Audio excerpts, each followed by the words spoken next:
நற்செய்தியிலிருந்து வாசகம். ஆண்டவரே, மாட்சி உமக்கே.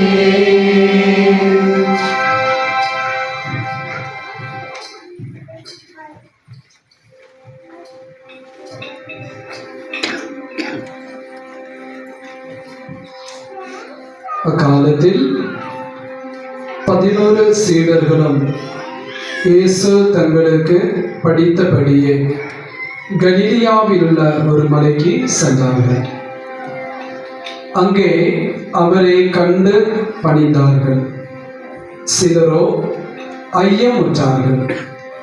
இயேசு அவர்களை அணுகி, விண்ணுலகிலும் மண்ணுலகிலும் அனைத்து அதிகாரமும் எனக்கு அருளப்பட்டிருக்கிறது. எனவே நீங்கள் போய் எல்லா மக்களினத்தாரையும் சீடராக்குங்கள்.